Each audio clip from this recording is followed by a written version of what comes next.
These are the 10 most common mistakes I see YouTubers making that are not seeing success. Welcome to the channel, guys. I'm Chris. I run a small media company. We get millions of views every single month. I have like a bunch of personal brands and I help businesses grow as well. But let's get into it. The first mistake I see YouTubers making is having bad hooks or intros in their videos. And you have to remember, when I click on a video on YouTube, if the first 10 seconds are entirely boring or just don't grab my attention at all, people are just gonna click back. Of course, it matters what type of content you make. Some people make educational stuff, but you have to do your best to gain attention in the first 10 seconds. If you're making boring content, maybe have B-roll just popping at me, or have an editor have special effects with transitions. You know, like lots of movement is key. The second mistake I see YouTubers make is that their titles aren't driving people to click to watch the video. This one seems really simple, but people really need help with this. For example, if you're doing a boring review video, you have to preface the video title so that I click on it. So instead of product review, it's 7 reasons you need this item. See how I twisted that? And the video is much more clickable. The third mistake I see a lot of people make on YouTube is that their thumbnails kind of suck. Your thumbnails need to stand out and have people desire to click on them. If your thumbnails feel super amateur, then you need to work on it. And for the people that aren't making thumbnails at all and just kind of willy-nilling it, chances are your views and analytics are telling you to go work on it. Think of thumbnails as like a trailer to a movie. How important is the trailer that people watch to go see the movie? It's essentially a preview or advertisement for someone to go click on your video. So is it important? Yes. Another mistake I see YouTubers making is that they're making videos for themselves and not the actual viewer. This is the person that's trying to create content around their life and just sort of forcing us to watch it. But guess what? The viewer and myself, we don't really care.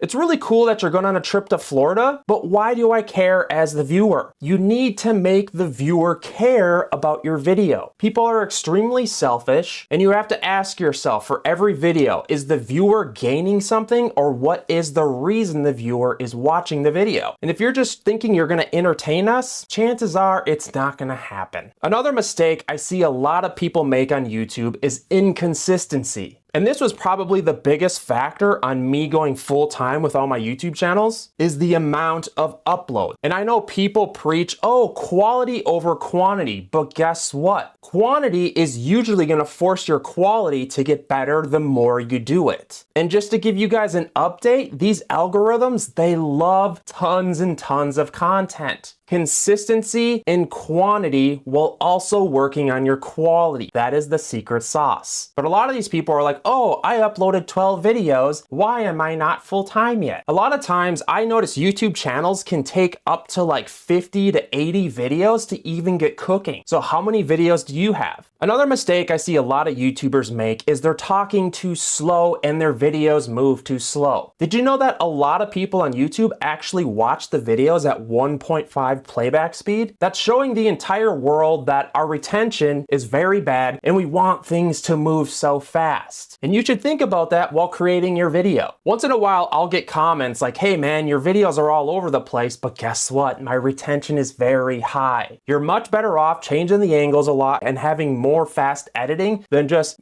slow. Every day that goes by, the socials are getting more and more fast and people's retention spans are getting worse. So talk fast and get your videos to move fast. Another mistake I see a lot of people make on YouTube is not speaking to the audience and listening to their viewers. You need to put yourself in the viewer's shoes and ask yourself, what do they want out of my content? And then you need to go create that. Instead of your game plan being like, well, I want to do this, you need to put the shoes on of the viewer and ask yourself, what do they want? That is the secret sauce to growing on socials. And especially if you're a small business on YouTube, you need to ask yourself, what content does my customer want to see to come into my business or spend money with me? It's a little reverse psychology to create the content for your viewer. This next mistake I see a lot of YouTubers making is obsessing with your analytics. I get so many questions like, oh, my watch time, blah, blah, blah, blah, blah, blah, blah. I'll tell you what, the only analytic you need to know is essentially how many views you're getting and if your videos continuously get views. YouTube and the algorithms are really good at what they do. And if people like your videos and they continuously click click on them, the algorithms are going to do their thing and continue to serve them. But if your videos are dying and the views die off, chances are people don't like them. So yeah, you can study watch time and you can study subscriber rates and watch like the perfect time to upload. But if you're new, guys, it's kind of like spray and pray. Upload tons of different styles of content, and maybe after 60 videos, go back and look at what's working, and let's refine the system on what type of content maybe we should double down on. This next mistake people make on YouTube is expecting immediate results. YouTube is a slow game, man. Most channels I see, it takes like 50 to 100 videos for YouTube to even start caring about you. And I kind of like that because it weeds out all the people that are weak and not willing to grind. And I've kind of noticed all the other socials are like that too. It takes a lot of content to even get cooking. That means you need to be in the game for the long haul. Don't give up. Create a system to just think of what's your next piece of content. Don't even look at your previous one and just keep doubling down and concentrating on hitting that publish button. And then after a year, you're probably going to start seeing some results. I mean, not exactly a year, but it's just an example. Another mistake I see people making on YouTube is they're not treating it like a job. If you want it to pay you like a job, you need to treat it like a job. And what does that mean? Well, how many times are you uploading? I uploaded 10 videos on one channel this week. How many did you upload? That's probably going to be the difference between going full-time, next leveling your business, from being an amateur. Treat it like it's your job, guys. Sometimes I pretend like I have a boss standing over me and he's just like, yeah, what have you got done today, Chris?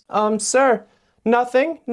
Or sometimes what I'll do is I'll write down on a notepad how many things I actually got done today to move forth with the business. Things that are actually turning the dial on success. Welcome to my content, guys. This is somewhat of a new channel. I'm completely obsessed with content. I own a small media company and I live and breathe this stuff. Sorry if sometimes I come across super passionate, but I am extremely passionate. I do this full time. I work with businesses and it can sometimes get frustrating, especially dealing with people that are new to this and just like kind of learning, and they just don't know how serious you have to take it to get results. This channel is essentially going to be devoted to a bunch of podcasts, just kind of like the stuff I'm passionate about, because I live and breathe content, but it's not every day that I get to like network with people that are doing it as well. I spend a lot of time in kind of like the newbie beginner Facebook groups, and it's just like, it can get frustrating, but I do really want to give back and help creators learn how to do this stuff. I've always been an outsider. I never felt like I belonged in the 9-to-5, every job I struggled at, and content has allowed me to be creative and do this full time, and it feels like a dream life, and I want to help other people accomplish that, and I'm going to do that through this channel. So if you're somewhat new or a business that needs help with content growth, just go ahead and subscribe, because that's my devotion here, is to help other people do this. Hit me up in the comments if you have any topic suggestions or podcasts, if you guys know anyone cool that I should interview. Until next time, see ya.